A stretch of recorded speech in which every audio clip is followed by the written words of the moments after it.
Hello. So function chapter continue करते हैं। So next topic है कंपोजिट फंक्शन।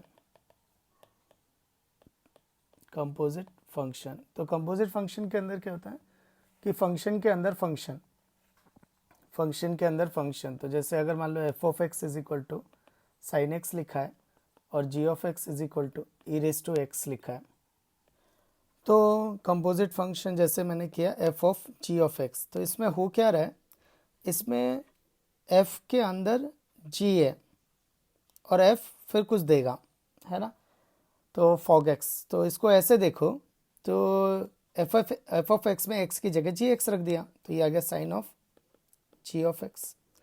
तो यहाँ पे देखो एक्स की जगह जी एक्स रख दिया, तो एक्स की जगह जी एक्स रख दिया, एक्स की जगह जी एक्स, जहाँ जहाँ एक्स था एफ एक्स में, जहाँ जहाँ एक्स था वहाँ पे जी ऑफ एक्स रख दिया। लेकिन इसको ऐसा नहीं छोड़ सकते, क्यों? क्योंकि हम फंक्शन जब भी बनाते हैं तो इन टर्म्स ऑफ एक्स ही बनाते हैं, एक्स के लिए एक्स के टर्म्स में ही बनाते हैं। तो जी ऑफ एक्स, तो क्या हमें जी ऑफ एक्स एक्स के टर्म्स में पता है, तो ई रेस टू एक्स, तो ये ई रेस टू एक्स, तो ये आ गया sine of e raise to x. तो now this is composite function. अब ये कंपोजिट फंक्शन कैसे, ट्रिगो के अंदर एक्सपोनेंशियल बैठी है। तो स्टैंडर्ड फंक्शन क्या था, एक एक्सपोनेंशियल, ये ट्रिग्नोमेट्री। अब ट्रिग्नोमेट्री के अंदर एक्सपोनेंशियल बैठी है। नेक्स्ट इसको शॉर्ट फॉर्म में ऐसे भी लिखते हैं, F O G of X, fog X. तो ओ मतलब होता है कंपोजिट, तो फॉग एक्स, और इसको ऐसे भी लिखते हैं फॉग। फॉग से ऐसा क्यों, क्योंकि हम लोग जो कैलकुलस पढ़ रहे हैं वो पूरा सिंगल वेरिएबल पढ़ रहे हैं। तो हम लोग जो पूरा कैलकुलस पढ़ रहे हैं वो सिंगल वेरिएबल पढ़ रहे हैं, तो ये अंडरस्टूड है कि अगर फंक्शन है तो इन टर्म्स ऑफ एक्स ही होगा। ऐसे और भी कंपोजिट बना सकते हैं, और कितने भी बना सकते हैं, मतलब तो अभी जैसे फॉग बनाया, अब मैं गॉफ बनाता हूँ, तो गॉफ एक्स, तो गॉफ एक्स क्या होगा, जी में एक्स की जगह एफ एक्स रख दो, तो ई रेस टू साइन एक्स हो गया। तो ऐसे फॉफ भी बना सकते हैं, तो फॉफ क्या हो जाएगा, साइन ऑफ साइन एक्स हो जाएगा। ऐसे कितनी बार भी लगा सकते हैं, F O F F of, तो 3 बार लगा दिया, तो ये क्या हो जाएगा, sine of sine of sine of sine X. मतलब एफ एक्स में एक्स की जगह एफ एक्स, फिर से एफ एक्स, फिर से एफ एक्स, तो 3 बार एफ एक्स आ जाएगा, तो ये फॉफ बन जाएगा। जैसे जी ओ जी, तो जी ओ जी क्या होगा, ई रेस टू एक्स। तो इसको बोलते हैं कंपोजिट फंक्शन। पर और थोड़ा इसमें एक और चीज़ पता चली, और डिटेल में जाएंगे, ये काफ़ी अच्छा टॉपिक है। ये इतना ईजी लगता है पर ये इतना ईजी है नहीं एक्चुअली। तो इस क्यों नहीं है, क्योंकि इसके अंदर डोमेन रेंज के प्रॉब्लम्स चल रहा है, और फंक्शन हमेशा किसी डोमेन रेंज से ही जाना चाहता है। तो वो सब चीज़ देख ही नहीं रहे हम लोग, तो वो अभी थोड़ी देर में देखेंगे तो पता चलेगा कि कितना डिटेल में है। तो अगर इसमें अभी अगर देखूँ तो एक चीज़ मुझे पता चली कि फॉग गॉफ के बराबर है, ऐसा ज़रूरी नहीं है। तो फॉग गॉफ के बराबर हो ये ज़रूरी नहीं है, तो fog is not equal to gof. तो इससे ये पता चलता है कि this is not commutative, this is not commutative. Next थोड़ा और डिटेल में जाते हैं, ये कंपोजिट फंक्शन कर क्या रहा है। तो देखो function is defined from A to B, मतलब ए से इनपुट लेगा, बी में आउटपुट देगा, पर output can be equal to B और can be subset of B. और जी जो होगा, तो एफ जो है वो ए टू बी है, और जी जो है वो बी टू सी है। जी जो है वो बी टू सी है, मतलब बी में से डोमेन लेगी और सी में आउटपुट देगी। तो गॉफ क्या होगा, तो गॉफ क्या होगा, तो वो समझते हैं। तो समझना इसको, बहुत इम्पॉर्टेंट टॉपिक है, कॉन्सेप्चुअल है पूरा। तो ये है ए बी सी, ये है ए बी सी। तो यहाँ पर अगर देखें तो एफ जो डिफाइंड है, तो एफ यहाँ से यहाँ डिफाइंड है। ये एरो मुझे क्या बताता है, ये एरो बताता है कि ए से इनपुट लेंगे और बी में आउटपुट देंगे। तो एफ ये डिफाइंड है, जी ये डिफाइंड है। तो गॉफ क्या है, तो देखो जी ऑफ एफ ऑफ एक्स, तो गॉफ क्या है, एंड इट्स प्योरली कॉन्सेप्चुअल, ये बहुत प्योर एडवांस लेवल है। तो गॉफ क्या है, तो गॉफ क्या करेगा, गॉफ भी एक फंक्शन है, गॉफ भी एक फंक्शन है। तो कहीं से इनपुट लेगा, कहीं पे आउटपुट देगा, पर इनपुट लेगा कहाँ से और किधर देगा, ये अपने को समझना है। तो देखो जी जो है, गॉफ आउटपुट क्या देगा, जो जी आउटपुट देगा, जो जी आउटपुट देगा, जी आउटपुट कहाँ पे देता है, सी में, तो गॉफ आउटपुट कहाँ देगा, सी में। अब जी आउटपुट कब देगा, गॉफ में जी आउटपुट कब देगा, जब उसको इनपुट मिलेगी, वो इनपुट इसको मिलेगी एफ की आउटपुट से, यानी एफ जो आउटपुट देगा वो जी की इनपुट में बन के जाएगी। और एफ आउटपुट देगा कि एफ को एक इनपुट मिलेगी, और एफ को इनपुट कहाँ से मिलती है, ए से। तो यानी इस पूरे गॉफ को इनपुट यहाँ से मिल रही है और आउटपुट यहाँ पे मिल रही है, और ये बीच में इंटरमीडिएट स्टेप है, बीच में इंटरमीडिएट स्टेप है। तो गॉफ को इनपुट कहाँ से मिल रही है, जहाँ से एफ को इनपुट मिल रही है, और एफ को इनपुट कहाँ से मिल रही है, ए से। तो g o f is different from A to C. तो ये हो गया गॉफ। तो g o f is different from A to C. अब और थोड़ा आगे जाते हैं, तो इस बार बहुत टेक्निकल है, बहुत अच्छे से सुनना। ये गॉफ एक्स है, तो गॉफ मीनिंगफुल कब होगा, तो गॉफ मीनिंगफुल कब होगा, तो यानी गॉफ कब एग्जिस्ट करेगा। तो गॉफ कब एग्जिस्ट करेगा ये अपने को समझना है। तो देखो गॉफ एग्जिस्ट कब करेगा कि एफ ने जो भी आउटपुट दी, जी उसको इनपुट की तरीके से ले सके। देखो एफ इनपुट तो ले लेगा, कहाँ से, ए से, क्योंकि वो एफ की डोमेन है, तो एफ वो इनपुट में ले लेगा। पर एफ ने जो आउटपुट दी वो जी ले पाए ये ज़रूरी नहीं है। क्यों? क्योंकि देखो एफ की जो रेंज है वो बी के बराबर भी हो सकती है और बी के सबसेट भी हो सकती है। तो ये अपने को देखना पड़ेगा कि गॉफ एग्जिस्ट कर रहा है कि नहीं। तो गॉफ एग्जिस्ट कब करेगा, जब एफ जो आउटपुट दे रहा है वो जी एज ए इनपुट ले सके। एफ जो आउटपुट देता है वो रेंज होती है, और जी एज जो इनपुट लेता है वो डोमेन होती है। तो ये तभी पॉसिबल है, ये तभी पॉसिबल है कि गॉफ तभी पॉसिबल है जो भी एफ देगा वो जी ले सके। तो यानी गॉफ तभी एग्जिस्ट करेगा जब range of f is subset of domain of g. तो range of f is subset of domain of g. तो गॉफ तभी एग्जिस्ट करेगा जब range of f is subset of domain of g. अब तुम ऐसे ध्यान रखो, अंदर वाले की रेंज बाहर वाले के डोमेन की सबसेट होनी चाहिए।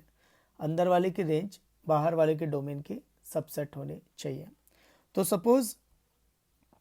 अगर सपोज ऐसा होता फॉग एक्स होता, तो फॉग एक्स होता तो अंदर वाले की रेंज बाहर वाले के डोमेन की सबसेट होनी चाहिए। तो इस तरह से तुम ध्यान में रख सकते हो। अब और एक स्टेप आगे जाते हैं। तो एफ ने ये इनपुट ली और इस इनपुट पर उसने कोई आउटपुट दिया, तो वो पूरा बी कवर करेगा ये ज़रूरी नहीं है।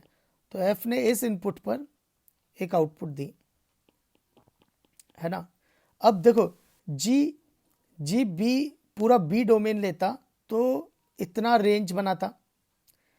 अगर जी पूरा डोमेन बी लेता, जी अगर पूरा डोमेन बी लेता तो इतनी रेंज बनाता सपोज।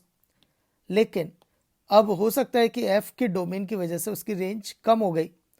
तो रेंज कम हो गई तो जी को ये कम मिल रहा है, तो कम मिल रहा है तो उसका जो आउटपुट है हो सकता है वो कम हो सके, आउटपुट हो सकता है कम हो जाए। तो देखो एक ही डोमेन ने ये रेंज बनाई जो कि जी के डोमेन की सबसेट है, तो उस पे जी ने रेंज अपनी रेंज से कम दिया। तो जो ये रेड वाला है वो रेंज ऑफ जी था, और नीचे जो ऑरेंज वाला है वो रेंज ऑफ गॉफ है।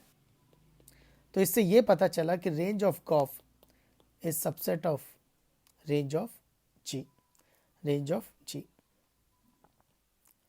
तो ये रिमार्क बने कि domain of g o f is same as domain of f, so that if g o f exist, जब गॉफ एग्जिस्ट करेगा तो domain of g o f same as domain of f होगा, और range of g o f is subset और equal to range of g. And g o f is meaningful जब अंदर वाले की रेंज बाहर वाले के डोमेन की सबसेट हो, अंदर वाले की रेंज बाहर वाले के डोमेन की सबसेट हो। ये हम लोगों ने रिमार्क देखा। नेक्स्ट एक क्वेश्चन देखते हैं, इजी क्वेश्चन है वो। एफ एक्स है, signum X, G of X है 1 plus X minus box X. तो ये ग्रेटेस्ट इंटीजर फंक्शन है। तो एक्स माइनस बॉक्स एक्स क्या होता है, फ्रैक्शनल पार्ट ऑफ एक्स। तो ये 1 plus fractional part of x लिखा है।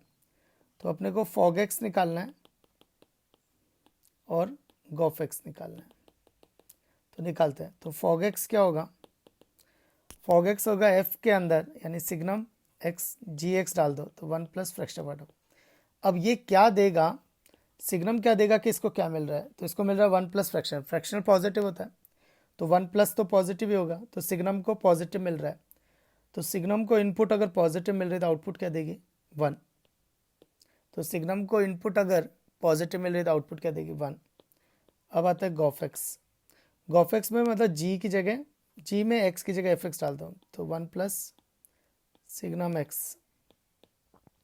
तो फ्रैक्शनल क्या देगा, इसको क्या मिल रहा है, और फ्रैक्शनल को क्या मिलेगा कि सिग्नम क्या दे रहा है, सिग्नम देता है -101 यानी इंटीजर।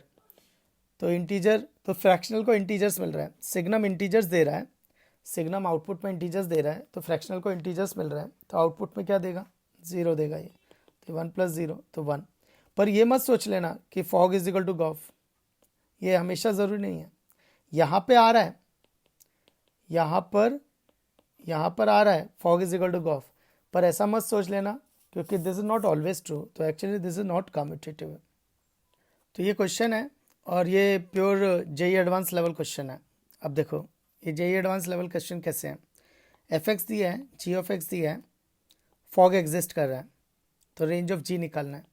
तो अपने को जी का रेंज निकालना है, अपने को जी का रेंज निकालना है और फॉग एग्जिस्ट कर रहा है। तो फॉग एग्जिस्ट करने का मतलब है कि range of G is subset of domain of F. तो अब देखो ना, जी ऑफ एक्स जो है वो फ्रैक्शनल पार्ट ऑफ एक्स है, तो जी ऑफ एक्स अगर फ्रैक्शनल पार्ट ऑफ एक्स है तो इसकी रेंज क्या हो जाएगी, क्लोज इंटरवल 0 से ओपन इंटरवल 1।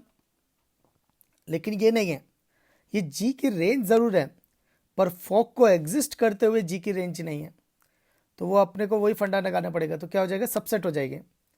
तो अब ये सबसेट बन जाएगी।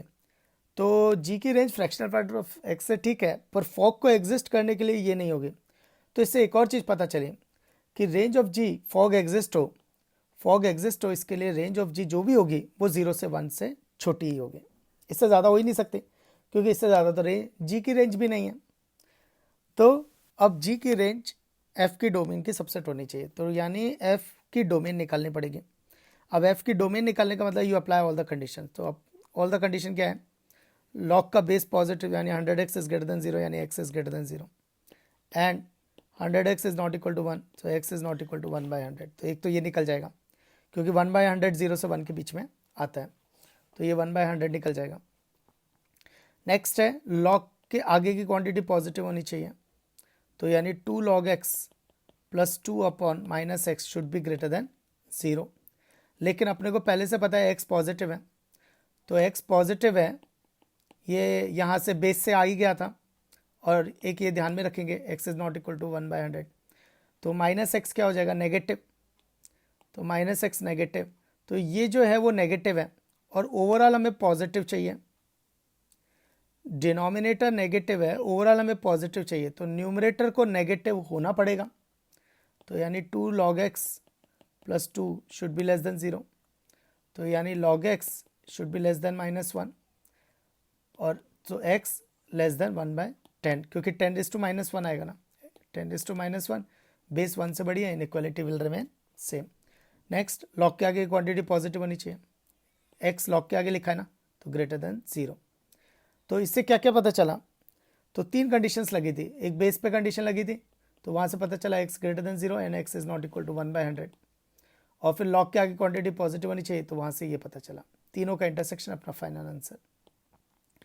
तो ये कह रहा है कि 0 से 1/10, दूसरा कह रहा है कि 0 के आगे पर 1/100 नहीं, पर x पॉजिटिव, तो दोनों का इंटरसेक्शन अपना फाइनल आंसर। तो डोमेन ऑफ f आ गया x बिलोंग्स टू 0 से 1/100 यूनियन, ओपन इंटरवल है क्योंकि सब जगह हॉलो लगा हुआ है, 1/100 से 1/10, और मुझे फॉग एग्जिस्ट है, तो range of G should be subset of domain of F.